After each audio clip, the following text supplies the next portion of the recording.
NRL Supercoach, not something I've spoken about much on this channel, and it seems to be very much a divide between the NRL Fantasy guys and the Supercoach guys, with the scoring being pretty different. And I don't see any reason why we can't coexist and why we can't play both games.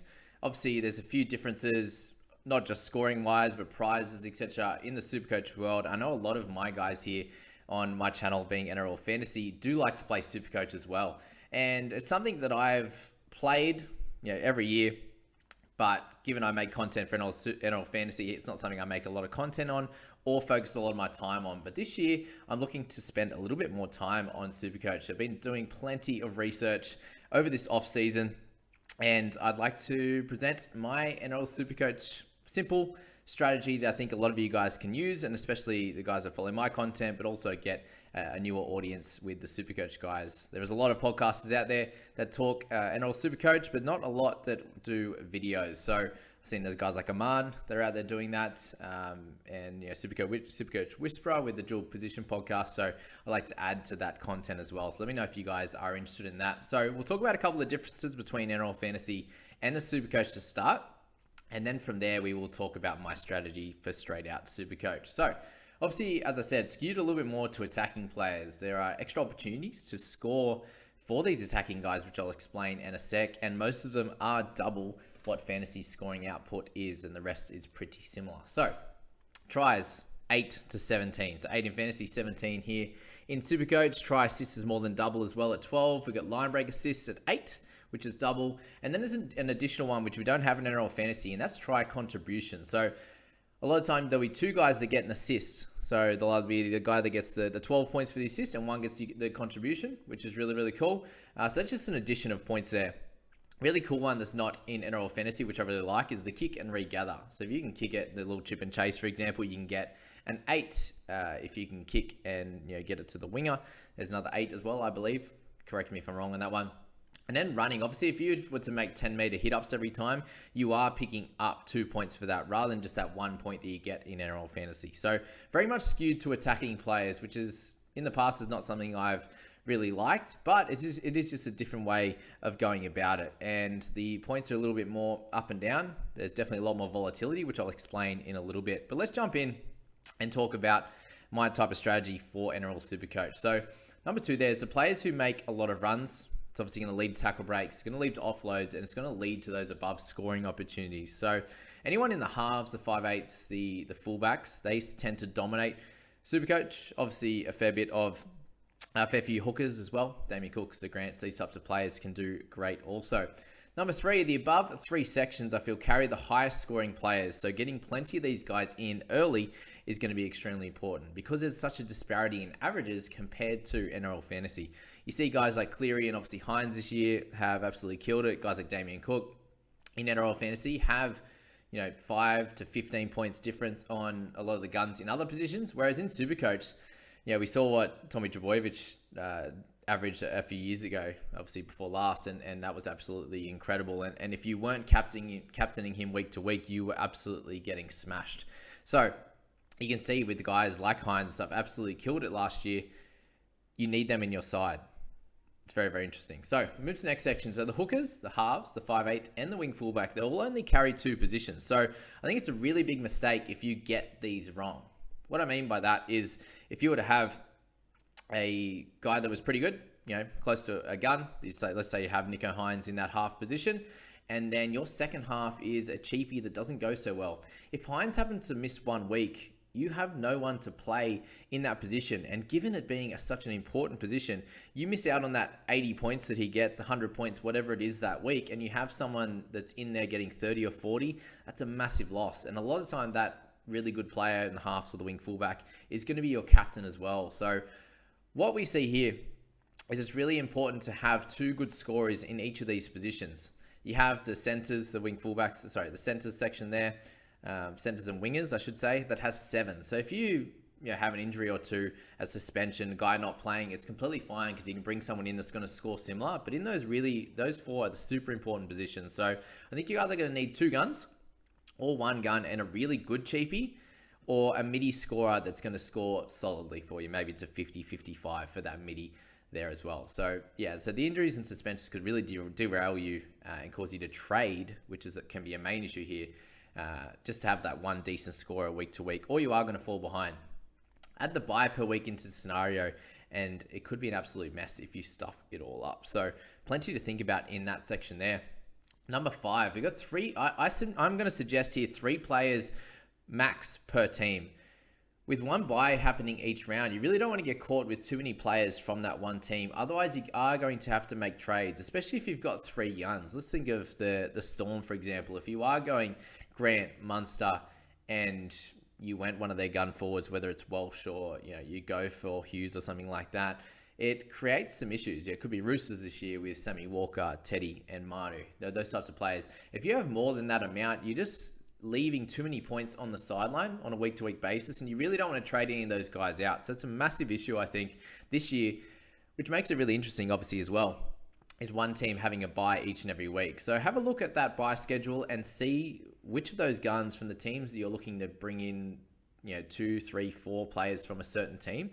Check that out and see what's going to happen and when they have their buys as to what decision you're going to make there. So as I said, unless you plan ahead and you could potentially use a trade boost, but again, you're not really looking to move on from many guns, especially earlier on the season. So number 6, trade boost. I think it's only to be used to fix up your team early if you've really had to stuff up, if you selected a few guys that are really underperforming, or you just didn't do enough study and you weren't completely prepared, then I think you should use that a boost or two early to fix up your team. Otherwise, I think you should be trading heavy during the middle part of the season. In that bye period, you're going to have obviously 13, 16, and 19 with 7 teams off for the bye. And then each and every week around that, you're still going to have that one team having a bye. So there's Origin in there. There's plenty happening. So I'd suggest using trade boosts around that period being your best way to do it.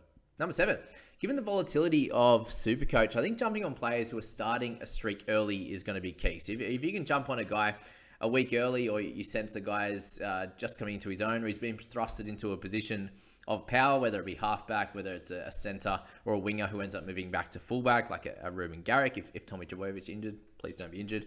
But they're the types of options where it's like, if I can jump on them straight away and get that 80 to 100 early, you get that price bump, and other people have missed out on him that first week. They pick him up that next week, but they missed out on that great score and missed out on that great price rise. So that's the biggest thing, I think, with SC, just with it being very volatile and guys getting, being able to get 100, 120 if they've been moved into a better position, or they start to build some steam, then that's the way to play this one.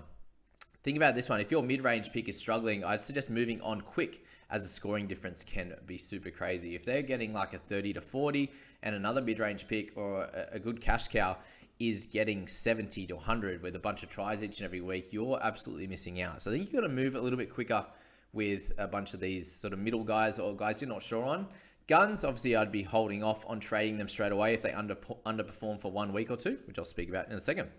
Number 8, it is worth waiting to bring in cheapies until their 3rd week. So if you aren't going to play them in your starting 17, then I think it's worth waiting. If you think they're good enough to be able to score in your 17, then I would suggest bringing them in one of those earlier weeks. Or if you have plans to bring in other players in the next few weeks and you feel like you wouldn't be able to get or have enough trades to bring in that guy, then that's when I would bring him in early. But other than that, I would be waiting till that 3rd week, because different to NRL Fantasy, that 3rd week is when their price rise change, and they have that big price change. So, if they score 60, 60, 60, and they're a basement price cheapie, they could make you over 100K in that 3rd week. You don't miss out the first 2 like you do in NRL Fantasy, which is another thing I'm not too fond of, but it is the rules, and that is how it goes. So that's something to think about there for sure. Number 9, cheap non-players, so nuffs as they call it in the SC world, should not be used early in the year for this year for captaincy looping, now that there's a team with buys each and every week. And most of the time, you're going to have at least one player from the majority of teams to use that loop. And if not, you can, run the gauntlet and try and, cop a 30 or 40 as into your vice captain loop, which we'll speak about another time. But I just don't think it's going to be as relevant as it has been in previous years to have that guy, that non-player, to throw in as your captain and get that vice captain score. Number 10, SC scoring can be extremely volatile, as we spoke about. So some patience needed with players in good teams that are playing well. So if the team's playing really well, that player you've brought in is a gun. He just hasn't scored. He just hasn't fired in that first few weeks. Let's just say he's got anywhere between a 40 and a 60, 65 in that first couple of weeks. But the team is going well. Most likely that player is going to come out and get an 80 plus, get that 100, get that 120 that you need to justify that selection.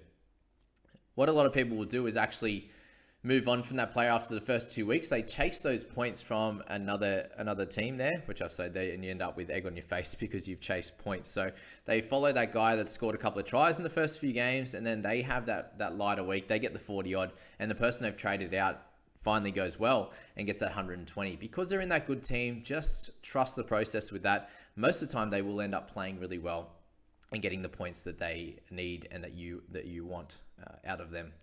Number 11, attacking players from good teams is the way to play.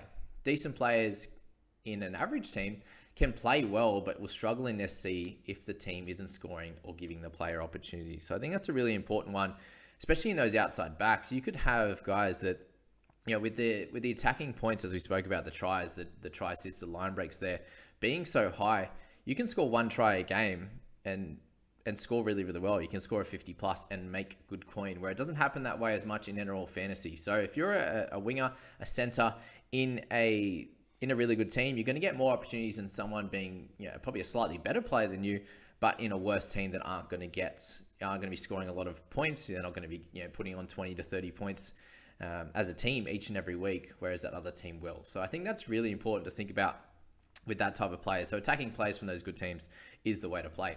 Number 12, captaincy choice is obviously extremely important. Picking on matchups can be very helpful. So if you've got a gun like Tom Trbojevic and they come up against a lower team, that's usually when you'd like to select him as captain.